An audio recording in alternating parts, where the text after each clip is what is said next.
بالله من الشيطان الرجيم. بسم الله الرحمن الرحيم. الحمد لله الذي هدانا لهذا وما كنا لنهتدي لولا أن هدانا الله. لقد جاءت رسل ربنا بالحق والصلاة والسلام على سيد الأنبياء والمرسلين أبي القاسم محمد اللهم صل على محمد وآله الطيبين الطاهرين المعصومين المظلومين ولعنة الله على أعدائهم أجمعين من الآن إلى قيام يوم الدين. أما بعد فقد قال الله تبارك وتعالى في كتابه الحكيم وفرقانه الحميد وقوله الحق: ومن عمل صالحا من ذكر أو أنثى وهو مؤمن فلنحيينه حياة طيبة. صلوات اللهم صل على محمد وآل محمد. مسلسل گفتگو پیغام کربلا کے حوالے سے آپ سماعت فرما رہے ہیں کہ جنگ کربلا اور کارزار کربلا نے ہم کو کیا درس دیا، کیا پیغام دیا. شروع سے یہ کوشش رہی کہ جو سید الشہداء نے درس ہم کو دیا ہے اس کو آپ تک پہنچایا جائے. ایک دو مجلسوں میں شروع کی میں نے عرض کیا آپ کی خدمت میں کہ کربلا کیوں باقی ہے، اس کے اسباب، اس کے علل پہ میں نے گفتگو کی، اور اس کے بعد پھر اس بات پر اور اس ٹاپک اور موضوع پر آپ کے سامنے گفتگو ہوئی کہ پیغام کربلا کیا ہے. وہ سلسلہ ہمارا مسلسل جاری ہے کہ ہم سمجھیں کہ جنگ کربلا کا مقصد کیا تھا اور کارزار کربلا کا پیغام کیا. اس سلسلے میں دو مقصد اور دو پیغام اب تک آپ کی خدمت میں عرض کر چکے ہیں. ایک یہ کہ کربلا درس بصیرت دیتی ہے اور دوسرا درس ہمت دیتی ہے. ہمت کے موضوع پر کچھ باتیں نامکمل رہ گئی تھی. کچھ حد تک اس موضوع پر میں آپ کو وقت دوں گا. اس کے بعد ایک نیا ٹاپک، ایک نیا موضوع آج کی مجلس میں آپ کو کچھ خدمت میں پیش کروں گا کہ کربلا نے اور کیا کیا. ہمت میں نے عرض کیا کہ جب انسان کمزور ہوتا ہے، پست ہوتا ہے، تو نبیوں کا ساتھ چھوڑ دیتا ہے، وہ معصوموں کا ساتھ چھوڑ دیتا ہے اور اس کے بعد بہانے کرنے لگتا ہے. میں کہیں اور نہ جاؤں زیادہ دور، خود قرآن کریم اس کا حوالہ دے دوں آپ کے سامنے. تاریخ سے نہیں بلکہ قرآن سے آپ کے سامنے بتاؤں کہ بہانہ تلاش کرنے والی قوم کس طریقے سے اپنے رہبر اور اپنے رہنما کے بتائے ہوئے اصول کی خلاف ورزی کرتی ہے، مخالفت کرتی ہے. واقعہ جناب موسیٰ کا قرآن بیان کر رہا ہے. اس کیفیت کو بیان کر رہا ہے کہ جہاں جناب موسیٰ اپنے پوری قوم کے ساتھ آگے آگے چل رہے ہیں اور فرعون اور اس کا لشکر موسیٰ کا تعاقب کر رہا ہے. تو کیفیت یہ ہے کہ دونوں طرف سے موسیٰ کے پیش نظر خطرہ ہے. آگے جاتے ہیں تو دریا میں ڈوب کے مر جانے کا خطرہ ہے، پیچھے آتے ہیں یا رک جاتے ہیں تو فرعون کے ذریعے سے قتل ہو جانے کا خطرہ ہے. ایسے ہنگام میں سوال کریں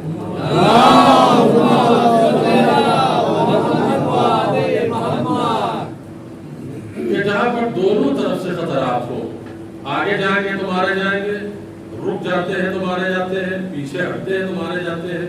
اس لیے کہ پیچھے ایک بدترین دشمن ہے جو ان کا تعاقب کر رہا ہے اور آگے ایک رکاوٹ ہے بہت بڑی دریا کی صورت میں کہ اگر اس میں راستہ نہ بنا تو مارے جائیں گے.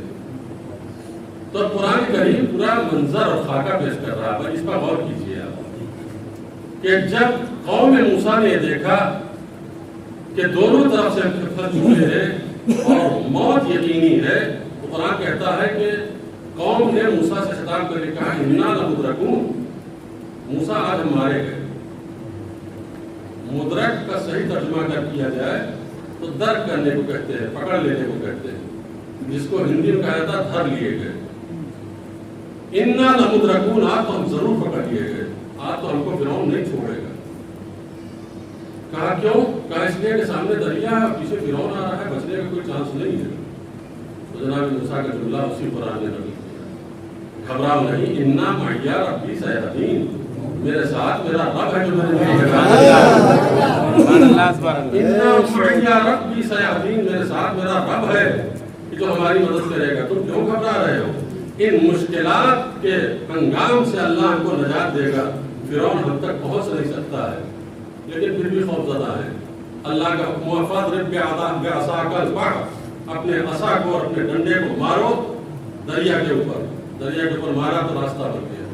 اب اتنی ضدی قوم آج تک روئے زمین پہ پیدا نہیں ہوئی۔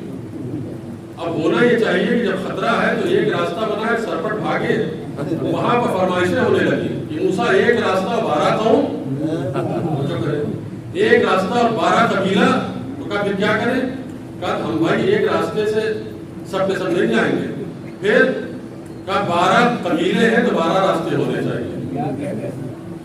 جناب موسیٰ نے، دیکھیے یہ واقعہ پورا بیان کرنا مقصود نہیں تھا، ایک نتیجہ حاصل میں آپ کو دینا چاہتا ہوں جس کے لیے پورا بیک گراؤنڈ بنا ہے۔ وہ یہ کہہ رہے ہیں کہ ہم کو 12 راستے چاہیے، اس لیے کہ 12 قبیلے ہیں ہمارے پاس، ہم ایک راستے سے نہیں جائیں گے۔ جناب موسیٰ نے کہا کہ یا اللہ کتنی ضدی قوم ہے، پیچھے دشمن ہے کہ کب آ کے ہم کو پکڑ لے اس کی پرواہ نہیں، یہ ضد بڑھے ہوئے 12 راستے بنے۔ اللہ نے کہا کوئی بات نہیں، 12 مرتبہ ڈنڈا مارو راستہ بن جائے گا۔ ایسا مارتے چلے گئے، راستہ بن گیا۔ اب اس کے بعد کہتے ہیں جھروکا بنا، اس لیے کہ ہم دیکھتے ہوئے اپنے قبیلے والوں کو چلے کہ ادھر کیا گزر رہی ہے، خیر وہ ڈنڈا گھمانا تھا اور جھروکا بنتا چلا گیا۔ اب اس کیفیت کے ساتھ نکل گئے باہر۔ جو میسج میں آپ کو دینا چاہتا ہوں اس منزل پر آ کر اس کو غور سے سنیے۔ جب یہ قوم باہر نکل گئی تو یہ واقعہ محفوظ ہو گیا قرآن کے اندر۔ حضور سرور کائنات کا زمانہ گزر گیا، پیغمبر اسلام کے گزرنے کے بعد مسلمانوں نے مولا کائنات کا ساتھ چھوڑ دیا، علی رہ گئے تنہا۔ یہودی بڑی شاطر قوم ہے، ایک کوئی چھٹا ہوا یہودی آیا مولا کائنات کے پاس، کہنے لگا یا علی بڑی بدترین قوم ہے مسلمان قوم، توجہ کریں آپ، یہ مسلمان قوم بڑی غدار قوم ہے۔ کہا کیوں ایسا کہہ رہا ہے؟ کہا دیکھیے سراسر آپ کا حق کھا لیا لوگوں نے۔ بھئی بات تو بالکل پتے کی ہے کہ نہیں ہے، اس میں کون سی غلط بات وہ کہہ رہا ہے؟ وہ کہہ رہا ہے کہ رسول کی آنکھ بند ہوتے ہی ساتھ اب یہ رسول کا کفن بھی میلا نہیں ہوا، مسلمانوں نے آپ کا حق چھین لیا، رسول کی بات فراموش کر دی، یہ کیسے مسلمان ہیں؟ یعنی مجھے بڑی حیرت ہوتی ہے ان مسلمانوں کے اوپر۔ تو مولا کا جواب سنیے، مولا کو ہاں میں ہاں ملانی چاہیے، ہم ہوتے تو آپ ہوتے تو ہاں میں ہاں ملاتے، یار واقعی ہمدرد کیوں کیا ملتے؟ مولا نے فرمایا کہ جیسے یہ ہے ان سے کہیں زیادہ شہید تم بھی تو نہیں جیسے ہو۔ یعنی مجھے کیوں کہہ رہے ہیں صاحب؟ کہا یاد کرو قرآن نے تمہارا واقعہ بیان کیا ہے، میں دکھاؤں تمہیں تمہاری کیفیت کیا ہے۔ نکلے ہو دریا سے پار ہو کر تو اس دریا کے اس پار تم نے ایک بستی کو دیکھا، فَأَتَى عَلَىٰ قَوْمٍ عَلَىٰ أَصْنَامٍ لَهُمْ، قرآن کہتا ہے کہ پوری قوم پہنچی اس بستی میں کہ جس بستی میں بت کی پوجا ہو رہی تھی، سب بیٹھے ہوئے بتوں کے سامنے بھجن گا رہے تھے۔ تو اب یہ جتنے لوگ تھے موسیٰ کے ساتھ یہ کیا کہتے ہیں؟ یا موسیٰ اجعل لنا الہا کما لہم آلہہ، اے موسیٰ ہمارے بھی معبود ایسے ہی بنا دو۔ توجہ کریں آپ، کہا تم وہ قوم ہو کہ تمہارا پاؤں ابھی نہیں سوکھا تھا، تم نے اللہ کا احسان فراموش کر دیا، موسیٰ کا احسان بھلا دیا، تم ہماری ہمدردی کرنے آئے ہو۔ مولا نے ایک درس دیا کہ دیکھو جب تمہارے حق کی کوئی بات کر رہا ہو تو پہلے نیت اور انٹینشن اس کی دیکھنا، سب اس کے ہاتھ میں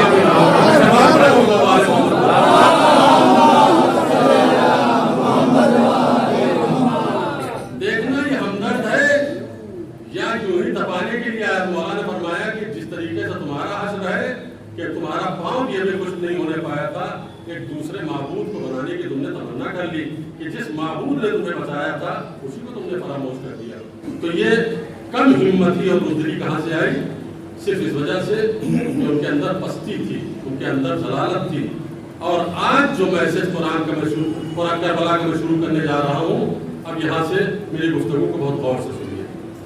دو میسج، دو پیغام میں آپ کے حوالے کر چکا، بصیرت کربلا میں، ہمت کربلا میں۔ ایک تیسرا پیغام، پیغام عزت۔ کربلا درسگاہ عزت ہے، حسین عزت کا سلطان ہے، ابو الفضل عباس عزت کا ساقی ہے، شہزادی زینب عزت کی شاہد ہے، سید سجاد عزت کے راوی ہے۔ غور کیجئے اس لفظ پر، عباس عزت کے ساقی ہے۔ ساقی اسے کہتے ہیں جو پانی پلاتا ہے، یعنی عباس نے عزت کو پانی پلایا۔ ابو الفضل عباس کے بھائی سید الشہداء کیا ہے؟ سلطان عزت، جس کی حکومت ہے، جس کا اقتدار ہے عزت کے اوپر۔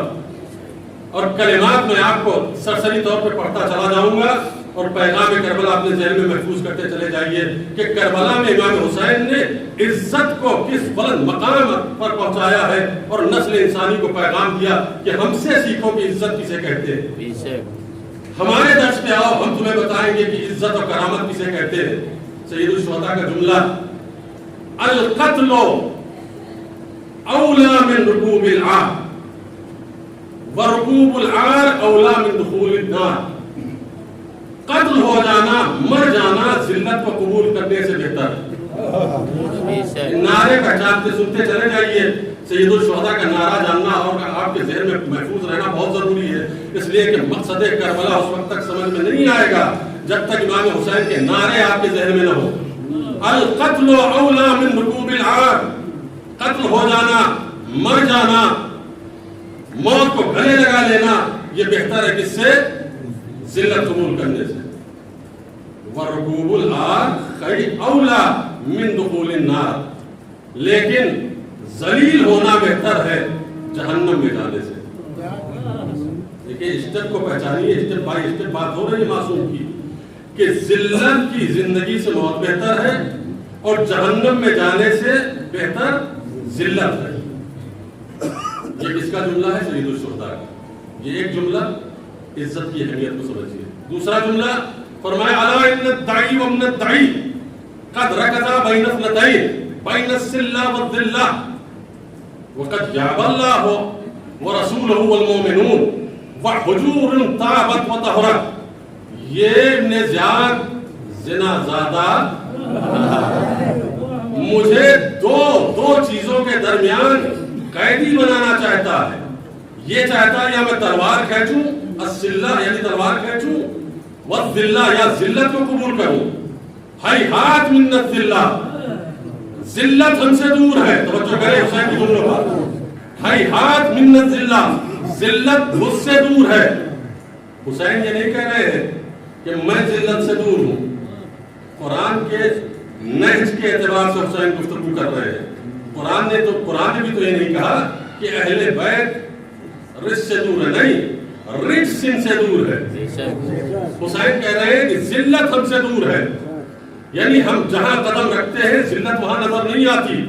ہیہات من الذلہ، ابن زیاد چاہ رہا کہ تلوار کھاؤں یا ذلت قبول کروں، ذلت ہم سے دور، اور اللہ مجھے منع کر رہا ہے کہ میں ذلت قبول نہ کروں، اس کا رسول منع کر رہا ہے کہ میں ذلت قبول نہ کروں، مومنین حکم دے رہے ہیں کہ میں ذلت قبول نہ کروں۔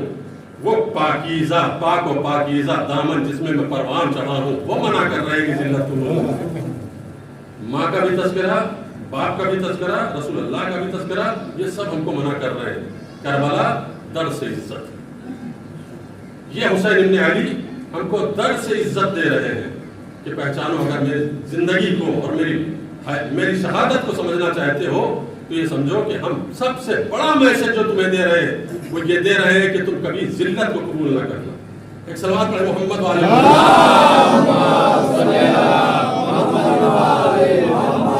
دو جملے۔ تیسرا جملہ، لا اعطیکم بیدی اعطاء الذلیل ولا افر فرار العبید، میں ذلیلوں کی طرح سے یزید کے ہاتھ میں ہاتھ نہیں دوں، ذلیلوں کی طرح سے یزید کے ہاتھ میں ہاتھ نہیں دوں۔ لا اعطیکم بیدی اعطاء الذلیل، جیسے ذلیل ایک دوسرے کے ہاتھ میں سرنڈر ہو جاتا ہے، میں ذلیلوں کی طرح سے تیرے ہاتھ میں بیعت کروں، تیرے ہاتھ میں ہاتھ نہیں ہو سکتا ایسا. ولا افر فرار العبید، اور میں غلاموں کی طرح سے راہ فرار بھی اختیار نہیں کروں گا. کیوں؟ اس لیے کہ میں دنیا کو آزادی دینے آیا ہوں. ایک جملے پہ غور کیجیے آپ. ابو الحدید معتزلی اہل سنت کا زبردست عالم، بہت ہی چھوٹا جملہ، مختصر جملہ، لیکن بہت کارآمد، بہت قیمتی جملہ اس نے لکھا ہے سید الشہداء کے سلسلے میں.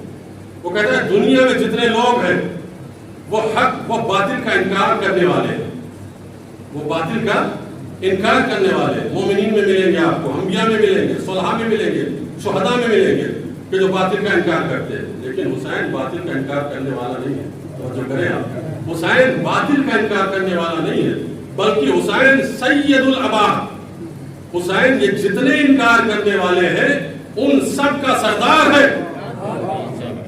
یعنی جتنے انبیاء باطل کے مقابل میں ٹھہرے ہوئے ہیں، ابن ابو الحدید کہتے ہیں ان سب کا سردار ہے حسین. اس لیے زیارت کا جملہ ہے کہ حسین تم وارث آدم ہو، تم وارث نوح ہو، تم وارث ابراہیم ہو، تم وارث موسیٰ ہو، تم پہ میرا سلام. کیوں؟ اس لیے کہ اگر انہوں نے انکار کیا تو حسین ان سب انکار کرنے والوں کا سردار.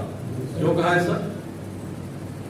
کبھی ایسا ہوتا ہے کہ عام آدمی جب انکار کرتا ہے، کسی کے اطاعت سے گریز کرتا ہے، تو کچھ دنوں کے بعد جب اس کو ڈرایا جاتا ہے، دھمکایا جاتا ہے، لالچ دی جاتی ہے، تو وہ اپنا موقف چینج کر دیتا ہے.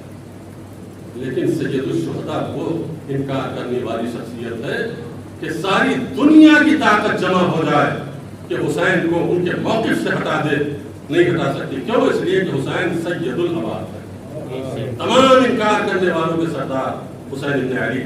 جب قربانیاں بڑھ جاتی ہیں انسان کی، جسم کی تکلیفیں بڑھ جاتی ہیں، کیا بڑھتی ہیں؟ متنبی ایک شاعر ہے، دور جاہلیت کا فصیح و بلیغ شعر کہنے والا، اسلام سے پہلے کا شاعر، بہترین شعر کہنے والا. وہ ایک شعر کہتا ہے، اس کا ترجمہ سن لیجیے. وہ کہتا ہے جب روحیں بلند ہوتی ہیں تو جسم کو مصیبت برداشت کرنے کی عادت ڈال لینی چاہیے. جب روح بلند ہو تو جسم کو مصیبت برداشت کرنے کے لیے تیار ہو جانا چاہیے. جتنی جس کی روح بلند ہوتی جائے گی، مسائل اس کی طرف زیادہ تیزی سے آتے چلے جائیں گے. یہ نہ کہیے کہ جو مصیبت میں مبتلا گنہگار ہے، نہیں. فلسفہ پہچانیے، ہر جگہ گنہگاری کی وجہ سے نہیں آتی مصیبت. وہ کہتا ہے روح جتنی بلند ہوگی اتنا جسم کو آمادہ کرو مصیبت کو جھیلنے کے لیے، مسائل کو جھیلنے کے لیے. سید الشہداء 3 پیغام دے رہے ہیں کہ میں ذلت قبول نہیں کروں گا، قتل ہو جاؤں گا. سید الشہداء فرما رہے ہیں کہ ذلت کی زندگی سے عزت کی موت بہتر ہے. اور تیسرا میسج یہ ہے کہ میں ذلیلوں کی طرح سے تمہارے ہاتھ میں ہاتھ نہیں دوں گا.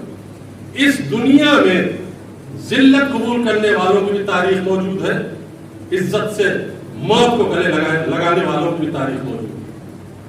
حسان ابن ثابت کی بھی تاریخ موجود ہے، بشر ابن ہدی کی بھی تاریخ موجود ہے، کمیل ابن زیاد نخعی کی بھی تاریخ موجود ہے، سعید ابن جبیر کی بھی تاریخ موجود ہے. اور جو حسین سے کٹ گئے، ذلت کی زندگی گزارنے والے تھے، ان سب کی تاریخیں موجود ہیں. حسین ابن علی کا ایک جملہ میں آپ کو بتاؤں کہ کس قدر بلند جملہ ہے عزت کے حوالے سے. جب آخری وقت رخصت آخر کے لیے آئے ہیں تو لباس لا کے دیا گیا آپ کو. تو ایک لباس جو اندر پہننے والا تھا، جس کو ہم پائجامہ کہتے ہیں، اس کو عربی میں سروال کہتے ہیں، وہ لا کے دیا گیا. تو سروال چھوٹی تھی. تو سید الشہداء نے فرمایا ھذا لباس من ضربت علیہ الذلۃ، یہ چھوٹے لباس وہ پہنتے ہیں جن پر ذلت کی مار پڑتی ہے.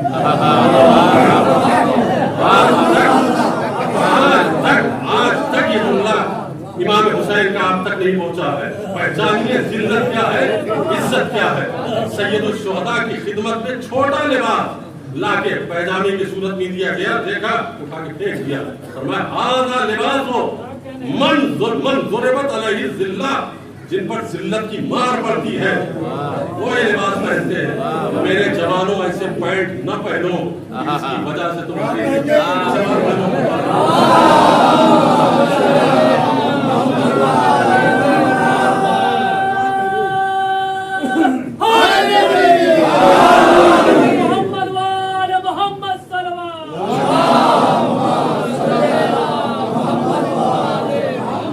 اتنا بڑا درس دیا سید الشہداء